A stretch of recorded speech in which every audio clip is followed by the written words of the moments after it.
have a mind that is open to everything and attached to nothing.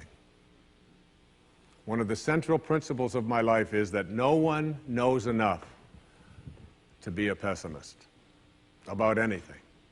And that each and every one of us, when we close our mind to what is possible for us or what is possible for humanity, closes off the genius that resides and lives in each and every one of us.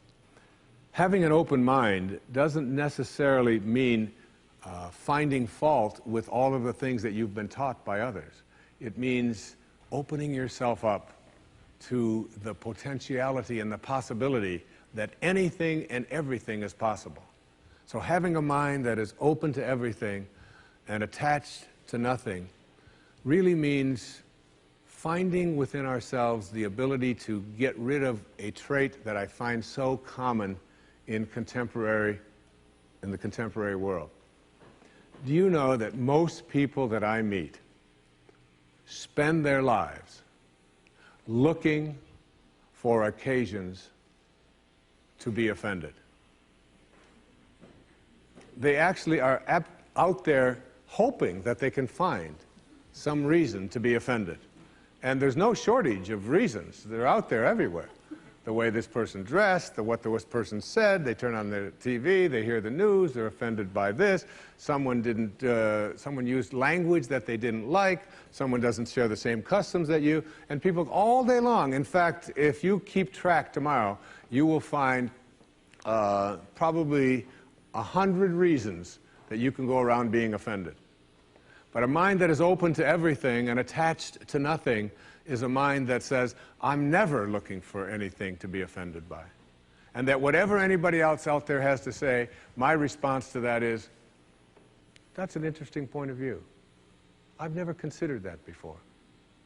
I remember being interviewed for a morning television show, and the woman that was interviewing me said, how does it feel to be talking to audiences where people have all of these strange beliefs, these weird things that they come to? And it intrigues me because one of the things that Emerson said is in one of his very first essays. He says the first thing we have to say respecting what are called new views here in New England, where we are right now, is that they are not new, but the very oldest of thoughts cast into the mold of these new times. And that was in 1842. He was speaking about that. And this woman asked me the question. She said, doesn't it offend you that there's people out there and they're talking about people using crystals to heal somebody? And I remember my response. My response was that if I've got hemorrhoids and somebody out there is convincing me that crystals are going to heal them, I'm ordering crystal chairs. Why not? I mean, all you have to do is understand something called a placebo.